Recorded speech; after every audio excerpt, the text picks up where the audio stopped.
In these video notes, we're going to go through the perimeter and the areas of lots of different shapes. So first off, let's remember the perimeter is the distance around the outside of a figure, and the perimeter of a circle specifically is the same as the circumference. And if you remember, your circumference equation is 2 pi r, and your area equation is pi r squared, because we might need those as well. So most of the pictures we're going to deal with is, in this first one, is either a square, rectangle, or a parallelogram, and the equation we're going to use is the area equals base times height. So we want to find the area and the perimeter. So in this first one, if I wanted to find the area, I need to take my 4 times my 6, and I get 24, and this would be feet squared for my area. For the perimeter, if you remember, that the opposite sides in my rectangle are going to be the same, so now I can add up all of those pieces together. So 4 plus 6 plus 4 plus 6, and I end up with 20, and this would be just regular feet. Alright, for my next figure, notice that it is a square since all 4 sides are the same, so I still base it off the same thing, so base times height, so my 7.7 times 7.7, and I will get 15.4, and this is miles squared. For the perimeter, since I have 4 of those same sides, I'm just going to take 4 times 7.7, that'll be a little faster, and that would give me 30.8, and it is miles. Next, for my circle, we're going to be using our information up here.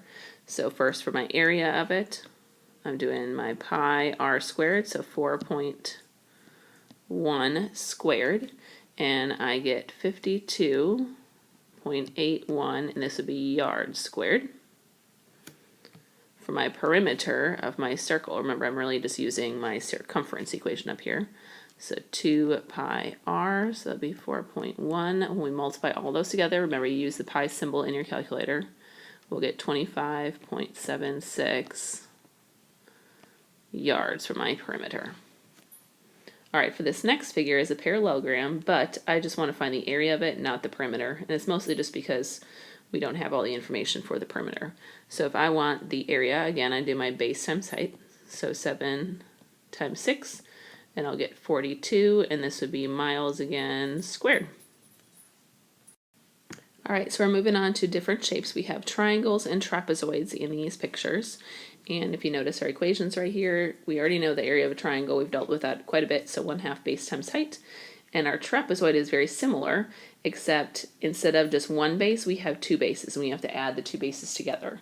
So if I look at my picture down here, these top parallel sides, top and bottom sides, those are the bases that are mentioned. Alright, so for the first area, we've got a triangle, and you want to look for the right angle, and these 2 lengths are the ones that will make up your base and your height. So you want to make a note of that the legs in a right triangle are going to be your base and your height that we're going to use to plug in our information. Sometimes it might get a little tricky if it starts rotating your picture around, but if you remember that's the 2 legs of the pieces that you want, then it makes it a little bit easier.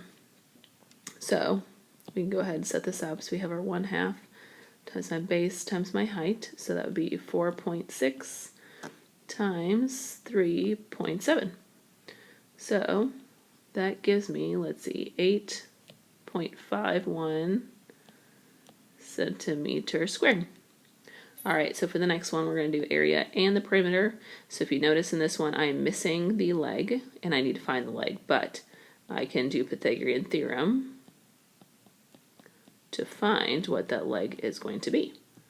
So 25 plus x squared equals 169. So that gives me x squared is equal to 144. So x is 12 up here. So now I've got my leg, so I can go ahead and multiply my 2 legs together, so my base and my height.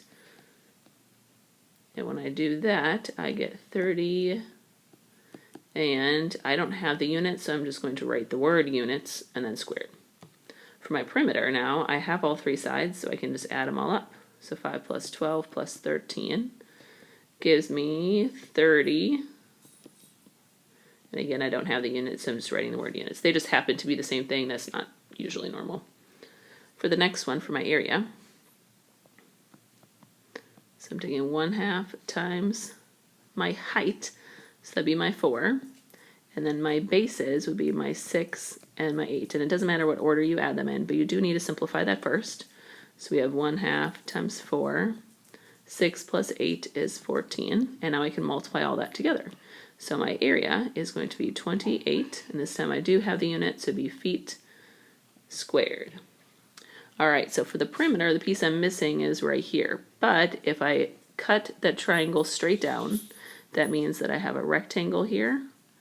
And my missing piece, if this is 6, but the whole distance was 8, that means that this little piece is 2. So I do have a right triangle that I can do Pythagorean theorem with to find out what that missing side is. So I can do 2 squared plus 4 squared equals my x squared. So that gives me 4 plus 16, or 20, equals x squared. So when I take the square root of 20 to get rid of the squared, I end up with, let's see, that would be 4.47. And that's what that one number right there is going to be. So now when I find my perimeter, I can add those all up. So my 4.47 plus my 6 on top. Sorry if you hear that. That's my dogs fighting in the background. Let's see, when I add all those up, I get 22.47, and that is feet. Now I gotta go stop my dogs. All right, I am back with my dogs in their kennel, so hopefully they won't bother me anymore, or you. All right, so for this next formula, we have, for a kite and a rhombus, that we have 1/2 diagonal 1 times the whole diagonal 2. So not just the pieces, but the whole length of the diagonal. Also, you need to know, when we look at it, of how we can tell that it's a kite or it's a rhombus. So remember, with a rhombus, that we have all 4 sides are congruent to each other. With a kite, we don't have that. We only have the 2 shorter sides are going to be congruent, and the 2 longer ones are congruent to each other.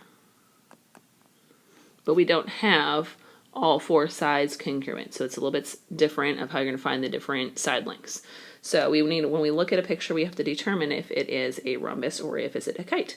So in this first one, if you notice that these diagonal pieces, these 2 are exactly the same size, and so are these, that means that our 4 sides are going to be congruent, so this is a rhombus.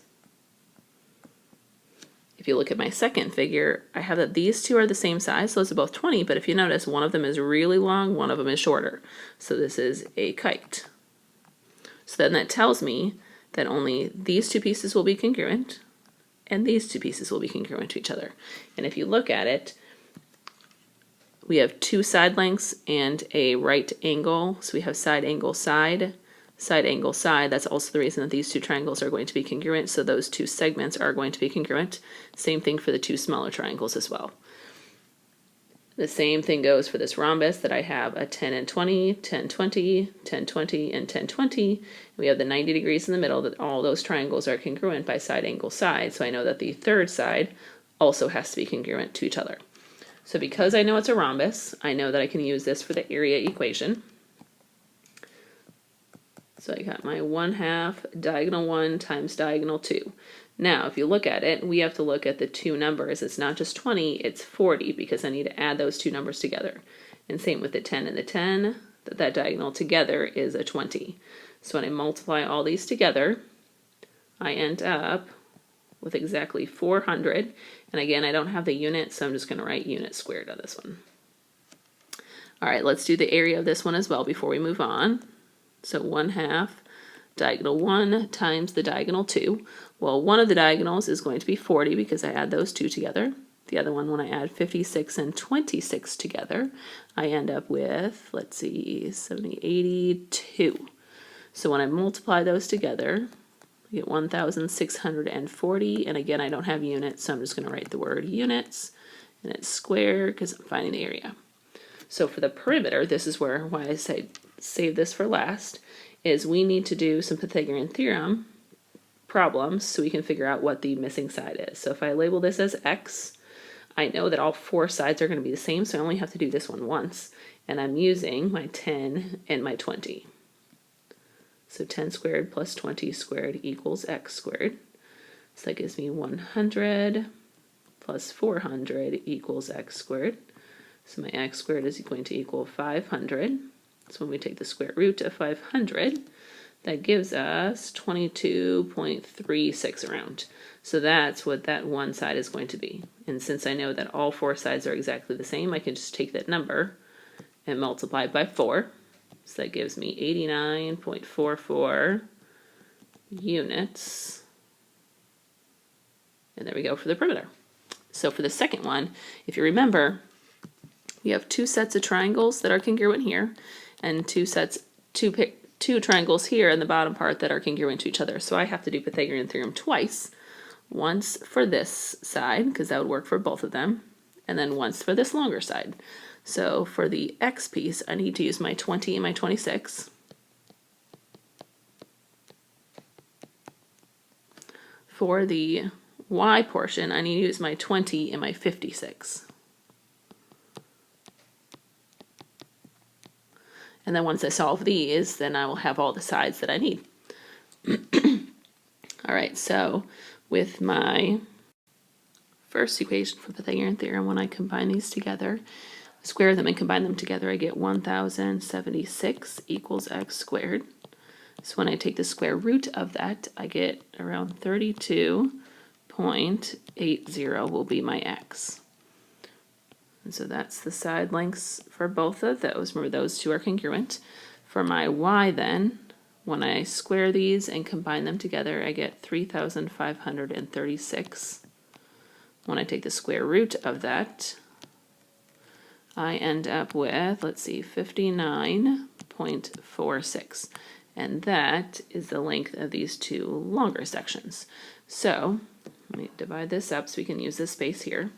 So for the perimeter, I need to take two of these shorter pieces, and that was my number right here, so 32.80. And I need to take two of the longer sections, and that was my 59.46. So once I add these up, I get 184.52, and this would be units for my perimeter of my kite. So the kite's in a rhombus. Not all the times are you going to be asked to find the perimeter, just because you do have to do some Pythagorean theorem to figure out the outside pieces, but it is doable.